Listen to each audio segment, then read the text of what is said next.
꽤 쌀쌀해지는데요.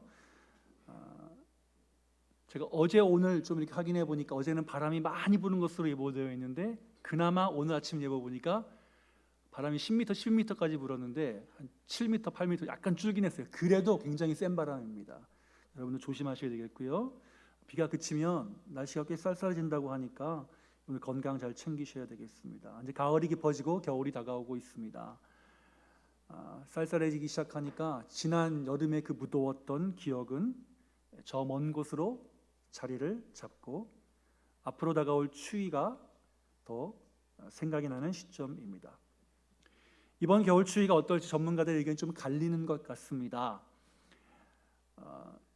북극의 얼음이 다 많이 녹았기 때문에 거기 열반사로 인해서 아마 가장 추운 겨울이 될 것이다 라고 예측하는 분도 있고, 슈퍼 엘니뇨가 있기 때문에 원래 엘니뇨가 있는 해는 겨울이 좀 다른 해에 비해서는 덜 춥다.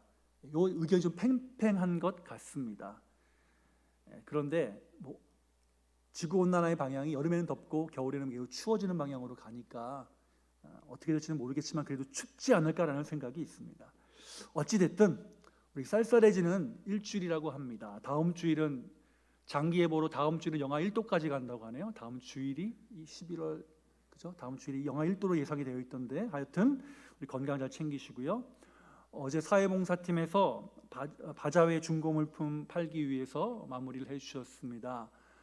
저한테는 얼마 수익금이 났는지 어제 것만 보고를 하셨는데 전체 이제 결산이 되면 모든 교회 앞에 여러분들께 보고를 잘 드리도록 하겠습니다. 우리 마무리해 주신 분들께 다시 한번 감사의 말씀을 드리고, 그 마무리 하려고 해도 며칠 전부터 나오셔서 계속 일하셨어요. 얼마나 감사한지요. 11월 16일 목요일 대학 입학을 위한 수학 능력 시험이 있습니다. 위에 좀 기도해 주시고 격려해 주시면 감사하겠습니다. 오늘 본문 로마서입니다. 로마서는 율법이 아니라 하나님의 의로 우리가 의롭게 됐다라고 선포합니다. 바울이 매우 강력하게 선포하죠. 왜냐하면 문제를 일으키고 있었던 유대인들을 향한 선포였기 때문입니다. 자, 바울은 로마서에서 율법을 이야기하면서 율법의 원래 뜻이 변질된 것을 안타까워하면서 원래의 의미를 유대인들에게 알려줍니다. 그래서 예수께서 율법의 완성으로 오셨기 때문에 이제 더 이상 율법이 우리 구원에 있어서 어떠한 작용도 하지 않게 된다라고 선포합니다. 근데 유대인들은 개종 후에도 교회 안으로 들어온 사람들이 계속해서 율법에 나타난 의로움을 강조하면서 율법을 지켜야 된다라고 주장하니 바울이 이것을 바로잡을 필요를 느끼게 되었습니다. 그래서 오늘 본문을 통해 다시 한번 아브라함의 의, 너희가 그렇게 의롭다고 여기는 아브라함의 의가 어디서부터 왔냐라고 하면서 당시 유대인들이 율법 가운데 겉으로 드러난 부분을 강조했던 것에 대해서 예로 들어가면서 4장 5장의 말씀을 풀어나가고 있습니다. 자, 바울은 유대인들에게 율법을 설명하기 위하여 그들의 조상인 아브라함까지 올라갑니다. 바울은 아브라함의 의에 대해서 설명하면서 유대인들에게 복음의 의, 하나님의 의를 이야기합니다. 그래서 너희가 말하는 아브라함의 의가 맞느냐? 성경이 증거하고 있는 하나님의 의가 맞느냐? 근데 왜 이렇게 고집을 부리느냐?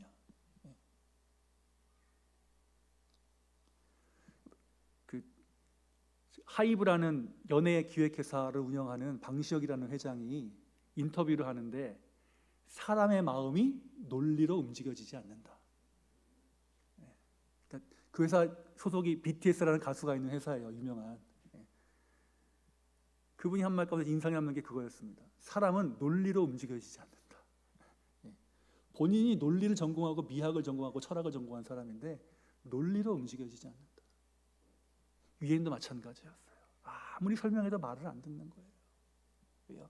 그들의 삶에 뿌리 깊게 자리 잡고 있었던 의식이 거의 무의식의 수준까지 있었기 때문이었어요. 그래서 바울이 다시 아브라함까지 올라가서 설명을 하는 거예요. 자, 하나님께서 아브라함을 의롭다고 여기셨다. 너희가 주장하는 것처럼 맞다. 그런데 그것이 지금 유대인들이 이야기하고 있는 방식의 의로움이냐? 성경을 한번 보자. 성경이 무엇이라고 말하는지를 보자라고 하면서 바울이 창세기로 올라갑니다. 그래서 당시 유대인들이 생각하던 대로 아브라함이 의롭게 된 것인지 아니면 복음의 은혜 안에서 의롭게 된 것인지를 살펴보면서 로마서의 결론은 뭐예요? 아브라함의 의는 아브라함이 뛰어나기 때문이 아니라 하나님의 전적인 은혜였다. 그 은혜는 어디서 왔냐? 말씀으로부터 주어졌다. 그러므로 우리가 돌아갈 것은 하나님의 은혜이며 하나님의 말씀이라고 선포하는 것이 오늘 4장의 핵심 내용이죠. 자, 사실 오늘 본문은 우리가 4장을 읽었지만 3장 앞에 27절부터 마지막 절인 31절까지의 나온 말씀을 다시 제대로 설명하기 위해서 아브라함을 예로 들어 설명하는 장면입니다. 자, 그 3장 27절, 31절의 내용이 뭐냐면 세 가지 내용이에요. 첫 번째, 우리가 구원받은 것 자랑할 수 없다. 두 번째, 율법이 아닌 믿음으로 의롭게 되었다. 세 번째, 할례자나 무할례자나 그러기 때문에 우리는 다 하나님 안에서 한 형제자매요 연합하게 된다. 이것을 아브라함의 예로 들어서 다시 한번 4장에 설명하고 있습니다. 그래서 저도 오늘 이 내용에 따라서 대지를 나누고 한번 같이 하나님의 은혜를 나누어 보려고 합니다. 그래서 아브라함을 예로 들어 설명하죠. 사실 오늘 설교가 약간 좀 딱딱한 면이 있을 것 같습니다. 그럼에도 불구하고 한번 따라오시면서 이번 한 주간 동안에 그 말씀을 나에게 적용하려고 하는 우리 결단이 우리 안에 있기를 주의 이름으로 축원합니다. 그러면 아브라함을 통해 나타나는 의의 특징은 무엇이고, 유대인들이 생각하던 것과 달리 오늘 성경은 아브라함의 의를 무엇이라고 우리에게 알리고 있고, 그 아브라함의 의를 받은 사람들이 어떻게 살아야 할지 한번 살펴보며 잠시 은혜를 나누도록 하겠습니다. 그러면 아브라함에게 나타난 의를 통해서 우리가 배울 수 있는 것은 무엇일까요? 첫 번째, 그 무엇도 우리가 자랑할 수 없다는 것입니다. 유대인들은 반대로 굉장히 자랑을 많이 했어요. 우리는 누구 자손이다? 아브라함의 자손이다. 그런데 바울은 아니에요. 아브라함의 의에 대해 우리 자랑할 게 없다. 왜 그랬을까요? 아브라함이 무엇을 잘해서 그가 의롭다 여김을 받은 것이 아니기 때문입니다. 아브라함이 잘나서 된 것이 더더욱 아니었습니다. 그렇기 때문에 이 점에서 아브라함과 우리는 일치되는 믿음의 길 위에 있습니다. 우리가 잘나서 구원받았습니까? 아니잖아요. 오직 하나님의 은혜이고 십자가의 은혜 아닙니까? 로마서 3장 27절이 이렇게 나와 있습니다. 그런즉 자랑할 때가 있냐? 있을 수 없느니라. 무슨 법으로나 무슨 행위로나 아니다. 오직 믿음의 법으로만 우리가 자랑할 수 있다라고 강조하고 있습니다. 사실 이 말씀은 유대인만이 아니라 당시 교회 안으로 그리스도인으로 개종한 유대인들에게는 굉장히 도전적인 선포였습니다. 바울이 이렇게 말한 이유는 분명히 있었죠. 왜냐하면 당시 유대인들은 아브라함을 그들의 믿음의 조상, 그들의 시조일 뿐만이 아니라 신앙의 모델로서 굉장히 존경할 뿐만이 아니라 사랑하기까지 했습니다. 그래서 그들은 아브라함을 뭐라 불렀냐면 아버지라 불렀습니다. 그런데 이 아브라함을 아버지라 부르던 유대인들에게 예수님은 누구를 아버지라 부르셨어요? 하나님을 아버지라 부르셨어요. 바꾸라는 거예요. 너희 모세 아브라함을 아버지라 부르지 말고 너희를 만드신 창조주 하나님을 아버지라 부르라. 그러니까 그것을 듣는 유대인들이 기분이 좋았겠어요? 안 좋았겠어요? 안 좋은 거예요. 사람이 논리로 안 돼요. 감정이 상하니까 예수님 끝까지 죽이는 대로 나가잖아요. 사실 바울의 이 선포도 유대인들이 듣기에는 좀 감정적인 것이기도 했어요. 유대인들의 감정선을 건드리는 것이기도 했어요. 그런데 바울이 어쩔 수 없었어요. 처음부터 제대로 가르쳐야 되고 알려야 했기 때문이었어요. 바울이 이렇게 말하는 분명한 이유가 있었습니다. 자, 아브라함을 존경하는 나머지 유대인들은 아브라함 후대 사람들이 아브라함에 관한 신화들을 막 만들어내기 시작합니다. 아브라함에 대한 이야기들을 만들어요.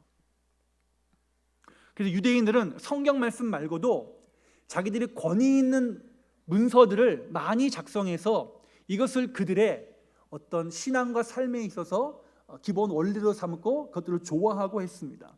그 안에 아브라함, 모세, 성경의 엘리야에 관한 말씀들이 많이 기록되어 있었어요. 특별히 아브라함은 어떻게 기록했냐? 하나님이 원하는 것을 100% 완벽하게 행한 사람으로 기록해 놓았습니다. 그러니까 모든 행위에 만족할 만한 사람이에요. 그러니까 그것을 읽은 사람들은 뭐예요? 그러니까 아브라함을 존경할 수밖에 없고 좋아할 수밖에 없죠. 특별히 하나님에 대해서 죄를 짓지 않았다는 것을 굉장히 자랑스럽게 유대인들이 여겼습니다. 우리의 조상이 하나님께 죄 짓지 않았다. 사실 그런데 여러분, 우리의 조상이 하나님께 대하여 죄를 짓지 않는 게 중요합니까? 내가 하나님께 대하여 죄를 짓지 않는 게 중요합니까? 예.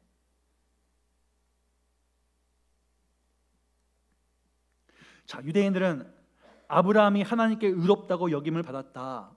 그럼 봐라, 아브라함에게 문제가 있었으면 하나님이 아브라함을 의로 여겼겠냐? 아브라함 문제 없는 사람이다. 심지어 아브라함은 어떤 사람이냐? 그의 아들 이삭을 하나님께 바치려고 했다까지 하나님 앞에 변함없이 신실한 사람이었다. 충성된 사람이었다. 변함없는 사람이었다라고 하면서 아브라함을 굉장히 높였습니다. 근데 바울이 뭐예요? 너희 그렇게 아브라함을 자랑하냐? 야, 그거 자랑하지 마. 그거 자랑하지 마. 자랑할 때가 아니다.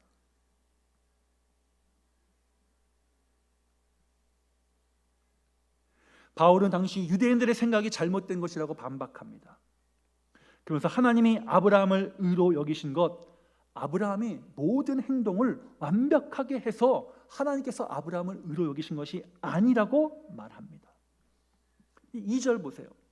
만일 아브라함이 행위로서 의롭다 하심을 받았으면 자랑할 것이 있으려니와. 그동안 유대인들은 행위 때문에 자랑했거든요. 그런데 하나님 앞에서는 없다는 거예요. 그 누구도 하나님 앞에서는 자랑할 것이 있는 사람이 한 명도 없다라고 바울이 선포합니다. 아브라함의 행위가 아니라는 거예요. 아이고, 우리 2층 예, 누가 그렇게 울어요? 좀 2층에 계신 분들, 어머님들, 2층에 소리가 안 들리나 보구나. 스피커 소리가 하나도. 예, 사모님 좀 올라가서 좀 정리 좀 해주세요. 자, 다시 집중해서 아브라함의 행위 때문이 아니라는 거예요.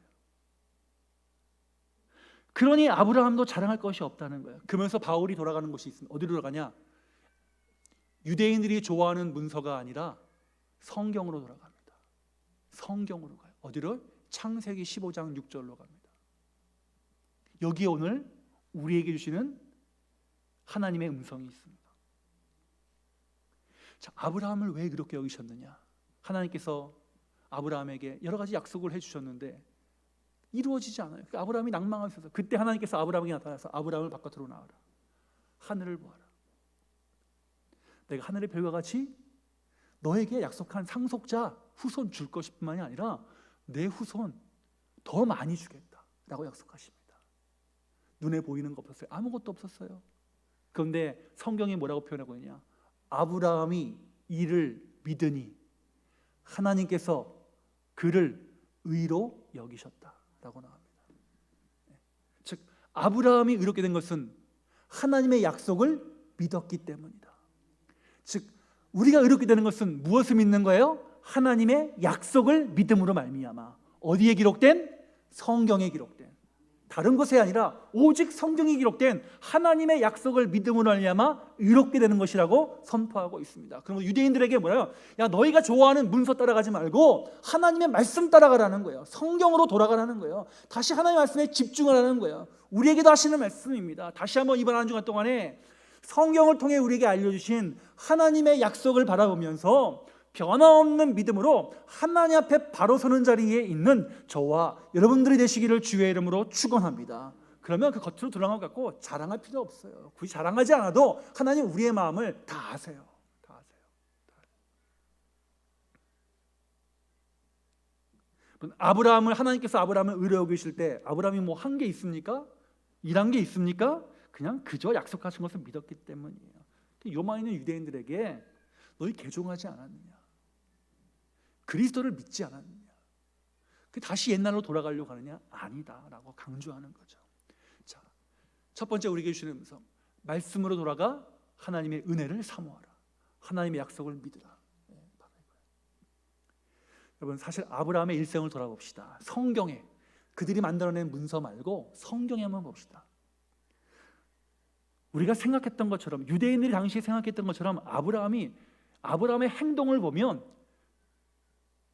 삶의 일관성을 찾아보기 좀 힘든 사람이긴 합니다. 왜요? 사라 아내를 뭐라고 했어요? 누이라고 하잖아요. 겁나니까, 뺏길까 봐, 자기 죽을까 봐, 바로가 뺏을까 봐, 바로가 자기 죽이고 사라 데리고 갈까 봐. 아닌데요, 누이인데요. 한 번이나요? 두 번이나. 자, 하나님께서 약속하셨는데 이삭이 태어나지 않아요. 그러니까 기다리다 지친 아브라함이 첫 번째 한 행동이 무엇입니까? 자신의 종을, 자신의 상속자로 세우려고 했는데 아니다. 또 기다리다가 안 되니까 한 행동이 뭐예요? 하갈을 통해서 이스마엘을 낳잖아요. 그럼 자기가 상속자로 해서 아들을 낳았으면 아들 대우를 해야 되는데 사라가 싫어해서 쫓아낼 때 붙잡지도 않고 뭐예요? 그냥 가만히 보고만 있었어요. 그러다가 나중에 하나님께서 약속의 선물로 이삭을 주셨습니다. 얼마나 감사했겠어요. 그런데 하나님께서 이삭이 성장하자 갑자기 이삭을 바치라고 합니다. 모리아산으로 가라. 또 거기에는 100% 순종하여 또 따라갑니다. 그러니까 아브라함의 행동을 보면 그 어떤 일관성을 찾아보기 힘든 사람이야. 무슨 말이냐? 우리랑 똑같은 사람이라는 거예요. 상황에 따라서 곤란하고 어려우면 넘어지기도 하고 무너지기도 하고 회피하기도 하고 도망가기도 하는 사람이라는 거예요. 우리랑 똑같은 사람이라는 거예요. 그러니 바울이 성경을 보니까 아브라함에게 자랑할 것이 그렇게 많지 않은데? 라고 하는 거예요. 그래서 바울은 아브라함이 의롭게 된 행위가 딱 한 가지밖에 없다. 창세기 15장 6절. 아브라함이 이를 믿으니 하나님이 그를 의로 여기셨다. 요거 한 구절밖에 없다는 거예요. 하나님의 약속을 믿은 것이 유일한 이유임을 밝히는 것입니다. 그러니까 뭐예요? 유대인들에게 야, 너희 그렇게 아버지라 부르면서 아브라함은 자랑하지 마라. 너희나 잘해라. 한국말로 요새 젊은이들만 너나 잘하세요. 요새 너나 잘하세요. 근데 그렇게 말하면 기분 나쁘잖아요. 그러니까 바울이 잘 설득을 하는 거예요. 감정적으로나 성경으로 잘 설득을 하면서 강조하는 거예요. 그런데 설득이 됐을까요? 잘 안 됐어요. 논리로 안 돼요. 하나님 은혜 받아야 되는 거예요. 은혜 받아야 되는 거예요. 성경은 창세기 그 출발에서부터 우리가 의롭되게 된 것이 율법을 지키거나 어떤 관습을 지키는 것이 아니라 믿음이다라고 선포합니다. 우리에게 요청하는 것이 뭐야? 믿음이라는 거예요. 믿음. 하나님의 약속을 믿는 것. 하나님의 약속이 뭐예요? 예수 그리스도를 통한 인류의 구원. 우리는 그 구원의 백성으로 하나님 나라에 들어왔고 예수님께서 이 땅 가운데 다시 오시면 새로운 하나님, 새하늘과 새 땅이 열릴 것이라는 그 소망, 하나님의 약속을 믿고 살아가는 거예요. 자, 바울은 이미 3장 27절에서 우리가 자랑할 것이 없다라고 하며 오늘 다시 한번 4장에 넘어와서 아브라함을 예로 들어서 야, 아브라함 갖고 자랑하지 마. 너희나 잘해. 그런데 그렇게 말할 수 없으니 성경을 통해서 아주 자세하게 안내를 합니다. 우리가 의롭게 된 것에 우리의 자랑이 자리 잡을 수 없습니다. 내가 한 것이 없어요. 나를 자랑할 수 없어요. 자랑할 것이 있다면 또 두 번째입니다. 자랑할 것이 있다면 뭘 자랑해야 돼요? 나를 구원하신 하나님을 자랑하는 것. 그것이 믿음이라는 거예요.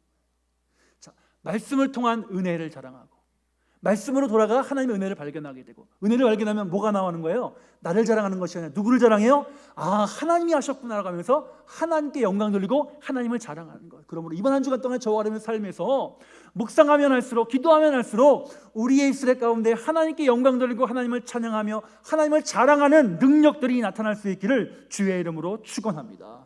나를 자랑하는 것이 아니라 하나님을 자랑하는, 누구를? 날 구원하시고 날 만드시고 날 이 자리에서 예배케 하신 하나님을 자랑하는 거예요. 그게 뭐예요? 의롭다 여김을 받은 믿음의 사람들이 살아가는 삶의 방식이라는 거예요. 모든 이가 믿음으로 의롭다함을 받았으니 하나님은 유대인만의 하나님이 아닌 거예요. 모든 믿는 자의 아버지 하나님이 되신 거예요. 그러니까 유대인이 자랑할 게 없는 거예요. 왜요? 이방인도 똑같이 하나님을 아버지라 부를 수 있고 아브라함도 유대인은 아니지만 이방인들도 영적인 조상으로 받을 수 있는 거예요. 믿음의 조상이니까. 혈통의 조상이 아니라 믿음의 조상이니까. 마찬가지입니다. 우리도 믿음 안에서 자랑할 것이 없는 존재로 부름을 받았습니다. 내가 먼저 믿었다고 자랑할 것도 없고, 오래 믿었다고 자랑할 것도 없고, 뭐 몇 대가 믿었다고 자랑할 필요는 더욱더 없습니다. 왜요? 하나님과의 관계는 1대1이에요. 마음으로 믿고 입으로 시인하여 구원을 얻는 거예요. 내 할아버지의 믿음은 감사하고 좋은 것이지만 내 믿음이 먼저 하나님 앞에 고백이 있어야죠. 직분을 받았다고 해서 자랑할 것은 더더욱 없습니다. 직분은 그 개교회, 그 교회의 필요에 의해서 그 교회 안에서 세워지는 거예요. 그래 자랑이 될 필요가 없는 거예요.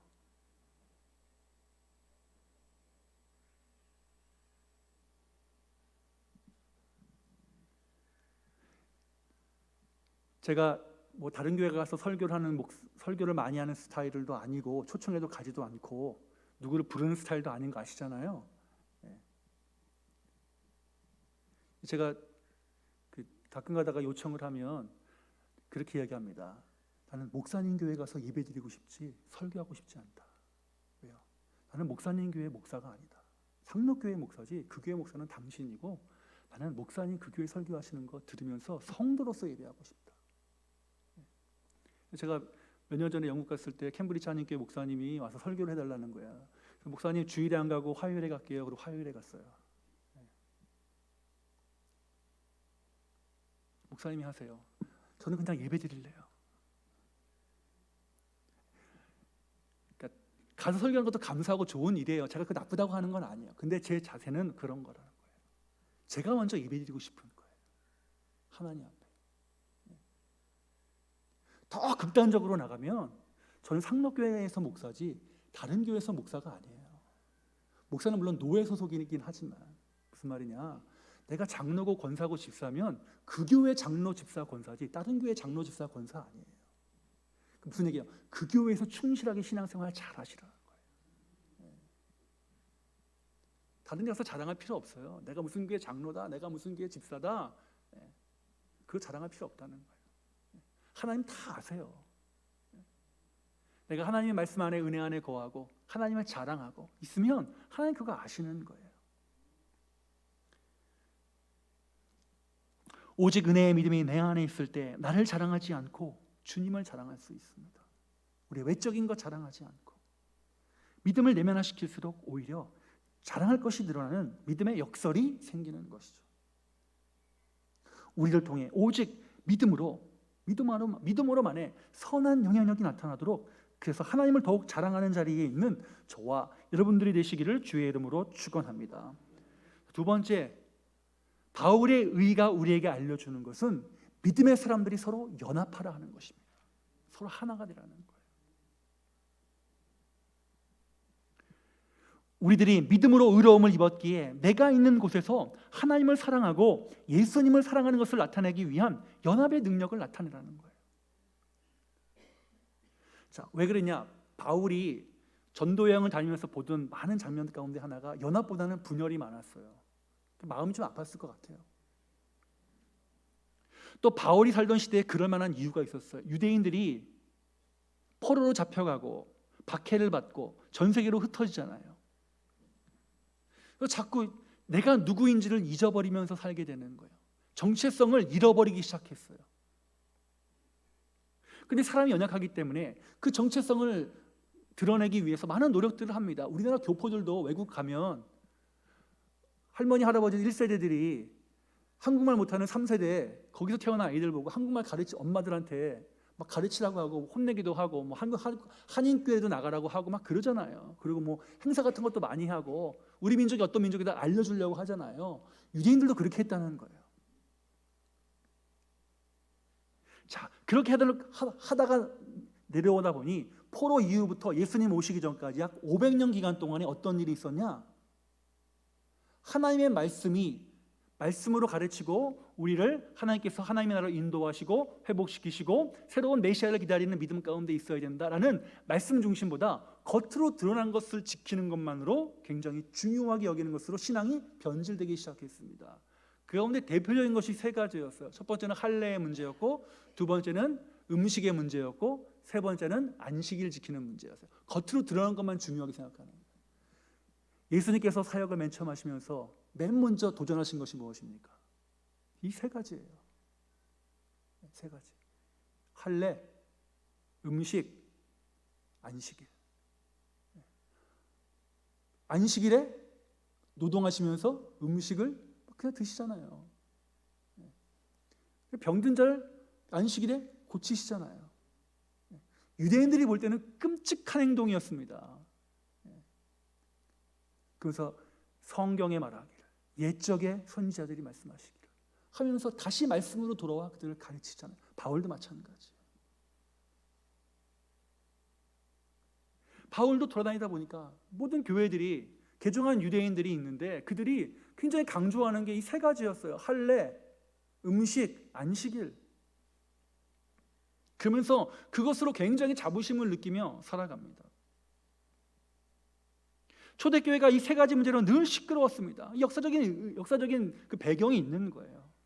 어떻게 보면 유대인들은 내가 유대인이라는 것을 드러내기 위한, 살기 위한 도구로서 그것을 만들어놨는데 갑자기 바울이 와서 막 그거 아니라고 하니까 이게 받아들이지가 않는 거예요. 힘들어졌던 거예요. 뭐 이런 경우만 있는 게 아니죠. 늘 우리도 마찬가지예요. 우리 사회에서 이런 경우들 많이 있습니다.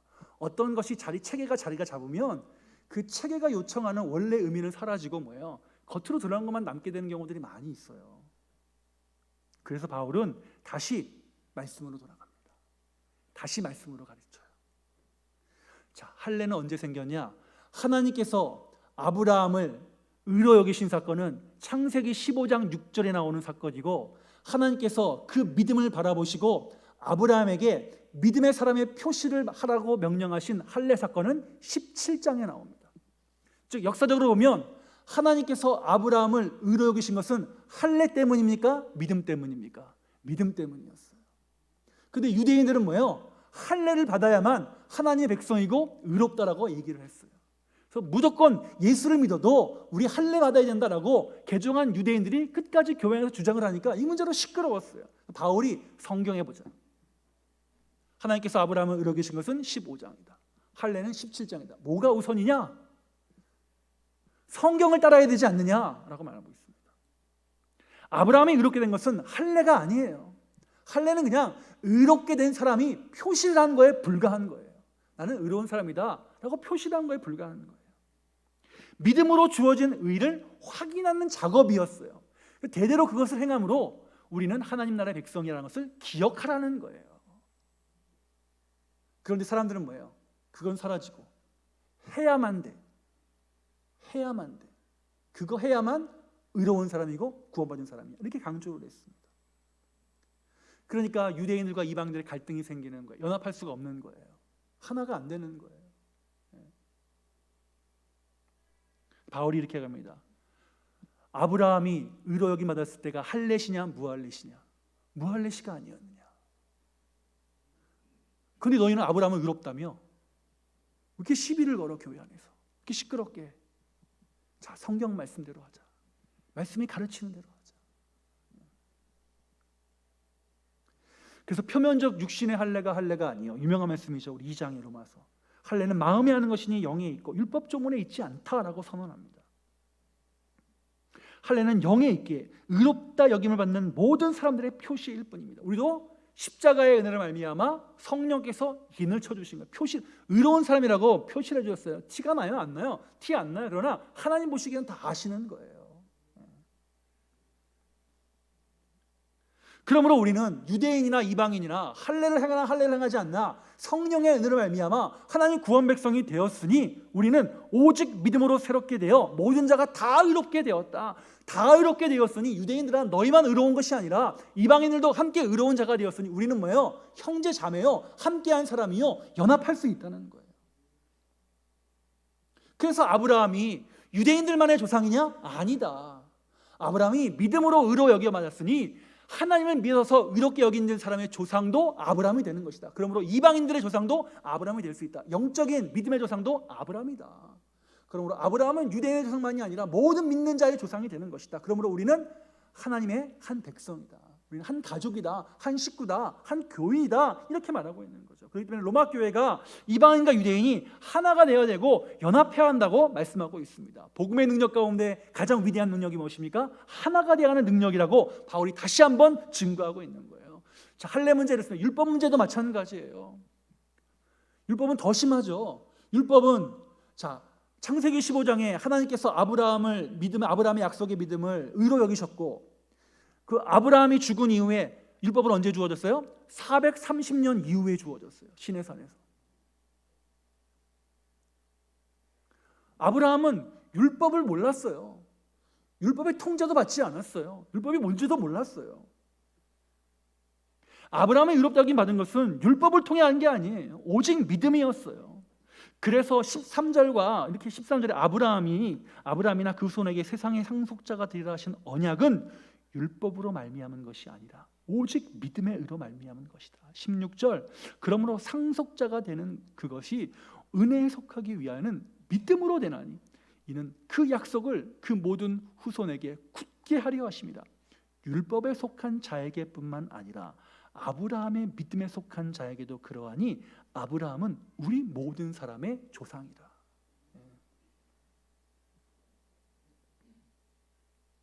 바울은 성경으로 돌아와 성경을 통해 해결하려고 하며 할례와 율법의 문제를 다룹니다. 우리에게 뭐라고 말씀하시는 거예요? 어떤 문제가 생겼을 때 어디로 돌아가라? 성경으로 돌아가라. 말씀으로 돌아가라. 그래야 우리가 하나가 될 수 있고 연합할 수 있다라고 성경이 우리에게 가르쳐주고 있습니다. 율법이 아닌 오직 은혜, 오직 말씀으로. 교회 안에서 나누어질 필요가 없다는 것이죠. 자, 바울은 이렇게 아브라함의 예를 들어서 그에게 나타난 의로 인해 우리 서로 이제 연합할 수 있다. 할례 문제 해결됐다. 율법 문제 해결됐다. 그것 때문에 너희 싸우고 있지 않느냐? 그럼 싸울 필요 없으니 우리 하나가 될 수 있다. 행위는 나의 부족함만 나타내고 할례와 율법은 우리만 의롭다고 주장할 수 있는 것이 아닙니다. 그래서 우리가 의롭게 되는 것은 행위, 할례, 율법 다 제외시키는 거죠. 그러니까 오직 믿음이에요. 믿음만이 하나님께로 나아가는 길이에요. 우리를 의롭게 하는 길이에요. 그 믿음 안에서 우리가 하나가 되고 연합을 만들어낸다고 성경이 말씀하고 있습니다. 믿음만이 우리를 주 예수 안에서 하나 되게 하는 것이죠. 이 믿음이 저와 여러분에게 주어졌습니다. 그러기에 믿음으로 구원받은 사람들이 모인 곳에서 서로 연합하여 하나 되는 일이 일어나야 하는 것이죠. 하나됨과 연합을 통해서 우리가 행위, 할례, 율법의 사람이 아니고 오직 십자가의 은혜를 통과한 사람임을 증명하는 것. 그리고 그 예배 자리에 저 이름이 나와 있는 것이죠. 아브라함의 의를 통해 바울이 설명하고 있는 아브라함의 의는 성경이 증거하고 있는 의였습니다. 그래서 우리는 이제 아브라함을 믿음의 조상으로 알고 따르고 믿고 있습니다. 그리고 그 아브라함의 믿음의 모습을 통해 주어진 의로움이 어떤 것인지를 알게 되었습니다. 그러면 알았다면 하나님의 의의 모습을 비추고 있는 그 아브라함, 우리들에게 믿음 안에서 만들어가는 의로운 공동체에 대한, 의로운 가정에 대한, 의로운 교회에 대한 숙제를 우리한테 주시는 거죠. 우리 보고 어떻게 하라고, 어떻게 해야 될지에 대한 숙제를 주시는 거예요. 하나님의 전적인 은혜에 대한 믿음의 반응이 어떤 모습으로 나타나야 하는지를 우리에게 알리고 있는 거죠. 문제는 이제부터 우리의 자세, 우리의 믿음, 우리의 행동, 우리의 삶의 방식, 우리의 믿음의 표현들이 우리에게 숙제가 주어졌습니다. 우리가 하나님 앞에 할 것은 오직 믿음으로 살아가는 것이고, 이 믿음은 언제나 연합과 하나됨의 모습으로 나타나는 것을 기억하시면서, 그러면 나는 하나가 되기 위해 노력, 나는 말씀을 통해 은혜를 받고 있는가, 나는 무엇을 자랑하고 있는가 라는 질문을 던지시면서 주께서 주시는 숙제를 잘 감당해 한 걸음씩 한 걸음씩 하나님 앞으로 나아가시는 우리 사랑하는 상록의 권속들이 되시기를 주의 이름으로 축원합니다. 주님 감사합니다. 바울은 아브라함의 의를 성경을 통해 설명하며 우리에게 하나님이 원하시는 믿음의 길이 무엇인지를 알려주십니다. 하나님, 옳은 길을 따르라고 하는 주의 말씀을 따라 이번 한 주간도 우리에게 주신 숙제를 잘 감당하게 하시고, 그리하여 다시 한번 말씀으로 돌아오게 하시고 하나님의 은혜 안에 있게 하시고 날 구원하신 하나님을 자랑하게 하시고, 하나님 오직 믿음 안에서 서로가 하나 되기 위해 노력하고 연합하기 위해 노력하고 우리의 죄성을 하나님 앞에 철저히 내려놓음으로 하나님의 은혜의 빛에 따라가는 축복의 삶을 살아가는 거룩한 한 주의 발걸음이 되게 하여 주옵소서. 감사드리며 우리 주 예수 그리스도의 이름으로 기도합니다. 아멘.